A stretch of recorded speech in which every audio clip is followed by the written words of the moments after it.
yung anak niya, ganyan. Tapos sabi naman niya, ay magpapabautis mo naman ako, pero nakinig lang doon ako sa kanila kasi yung mga kapatid ko, in-invite daw siya doon sa, sa crossings daw ng SDA, ganyan. So ganun kami doon mga kapatid, kumbaga hanggat maaari, inuubos namin yung oras kapag may panahon, may pagkakataon, nakasilip kami ng pagkakataon, talagang sinisikap namin na maibahagi yung pangalan ni Amang Yawi. So yung elder doon ng SDA, kapatid ko kasi, ang lakas ng loob kong sabihan. Kaya lang nung huli ang sagot sa akin, hayaan niyo po ate, pag-iisipan ko po. Kasi ko, ha?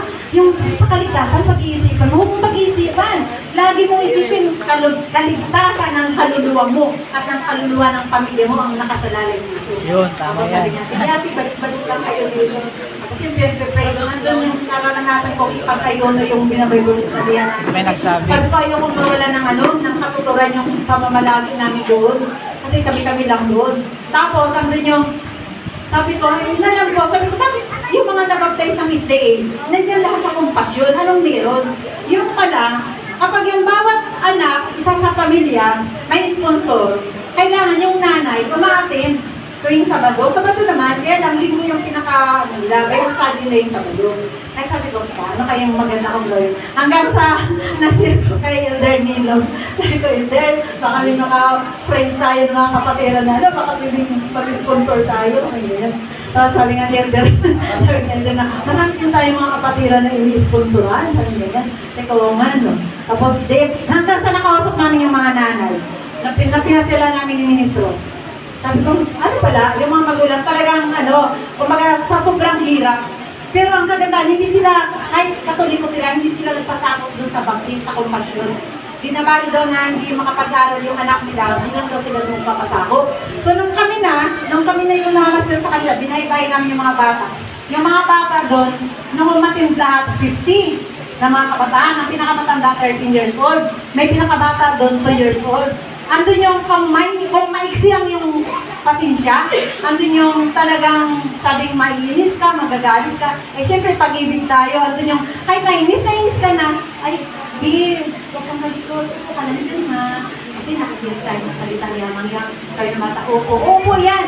Huwag ka, pag talito mo, andun naman, takbo dito, takbo doon, lahat na ng bangko, sinunod na, ginunon yung pero kailangan pa rin, kailangan pa rin ng, ay, di, ang sipag-sipag mo, di ka, kami tayo dito. Ganun. So yun yung nagustuhan ng magulang sa amin. Kasi hindi daw kami yung mainisin. Marami daw kasi doon, nagtuturo, andun yung, ay, halikot ka na, magsabi nga kayo, yung mga ganun. Eh kami hindi. Sige, pasok ka dito, yung mga ganyan kalala. Hindi kami, saan, kukulin ko pa yan. Nung umpisa, grabe, sobrang nila, nung itsura. Pero alam mo, andun yung basbas niya ang yaw. Na nagulat na kami bilang mayroong bata doon na sabi, papaoperahan na daw sana yun. Dahil sobrang pula ng mata. Pinag-pray ni Ministro, nagulat kami isang araw, talagang nag-normal yung mata ng bata. Tapos meron naman doon bata na yung napakalaki na ng tuhod. Ano lang siya, 4 years old. Napakalikot kasi, sobrang likot. Papaoperahan na din daw yun sana sa ospital. Sabi ko sa kanya, matuto kang lumod yung Amang Yawi ha, kapag nandito tayo sa sambahan, makinig ka. Pagagaling ni Amang Yawi ang sa tuhod mo, sabi naman bata. Alisin po ito ni Amang Yawi, oo, basta maging mabait ka lang. Alam niyo talagang kaibuti niya Amang Yawi. Ngayon, magaling na yung bata. Oh, hallelujah. Sabi ng magulang, nagsimpa lang din yung anak ko eh. Magaling na yung tuhod. Ang laki ng mga kapatid dito, ang laki talaga. Kasi papaoperahan na nga daw sa Narciso. Pero gumaling. Maraming mga himala doon na yung bang hindi mo sukat akalain pero gumaling sila. Nawala yung, andyan yung yayakapin ka. Kung iba-iba siguro nun, pagkayakap, mag-alcohol. Kasi andyan yung talagang punong-puno siya ng buwang araw na namumulan na yung parang halos kala mo yung putok-putok na. Wala eh, love tayo eh. Kaya mangyayari tayo. Ay, yun nangyayari sa'yo. Hindi ko po alam. Ganun ba? O sige, maligo araw-araw. Para ganun yung Amang Yawi.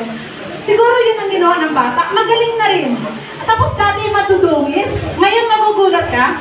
Alas 9, darating yung mga bata. Alas 8, sabi ko, sa mga bata, sana wala kahit isa. Tapos nalulungkot ako. Mamaya-maya, alas 9:30, magdadatingan isa-isa. Lahat nakapaligo, nakabihis. Sabi ko, hallelujah, nakapurihin ka Amang Yawi. Yung mga bata pala ay nakapurihin. Kaya sabi ko, ito mga bata, sila yung magpapasimula ng pagtuturo, ng pagsigaw ng pangalan ni Amang Yawi. Kaya tayo mga kapatid, kapag may nakita tayong mga bata, kailangan palaanin natin sila, turuan sila. Para yung yung sinasabi mo, akala mo hindi sila nakikinig, pero nakikinig pala. Kaya lang yan. tama talaga yung sabi niya Mangyawi na yung kaharian para sa mga bata. Kaya doon mga kapatid, yung mga karanasan namin naranasan na andun yung sumakay kami ng tricycle na talagang napakalalim, na halos lumipad kami, tapos tumawid na kami sa kabilang kalsada. Pero iningatan pa rin kami niya Mangyawi. Iba-iba yung mga karanasan namin doon. Pero kapag ikaw pala'y nanindigan at iningatan mo ang salita niya Mangyawi, ang kanyang pagliligtas, ang kanyang patnubay at pag-ingat at pagkakalob sa iyo. Kaya tayo mga kapatid, lagi nating pag-ari sa ating isipan yung pag-ibig. Huwag nating tingnan yung kamalian ng kapwa. Kundi sa halip, sila itulungan natin sila kung paano natin sila matulungan na manindigan at ingatan ang salita niya Mangyawi. Kasi sayang yung ating pagsamba mga kapatid, di ba? Maghapon tayo pag-araw ng Shabbat. Iningatan natin na huwag tayong masama sa mga gawain ng sanlibutan. Pagkatapos, pagdating ng ating tagapagligtas si Yahshua, hindi tayo makakasama dyan na aagawin sa kalababan ng mga langit. Kaya mga kapatid, yung pangalan niya Mangyawi, napakabanal, napakasagrado sa pangalan ng ating tagapagligtas na si Yahshua.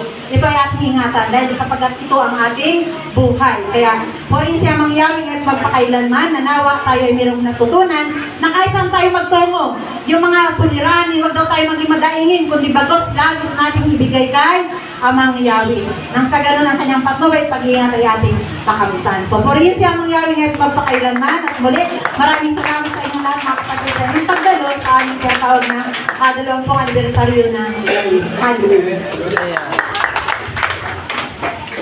Ayun, salamat Pastora Maylene Romero Albuena sa isang mahabang kwento na nagkaroon tayo ng idea kung ano yung mga nagaganap sa ilang gawain ng Riyain. At muli patuloy lang tayo, tuloy-tuloy lang tayo.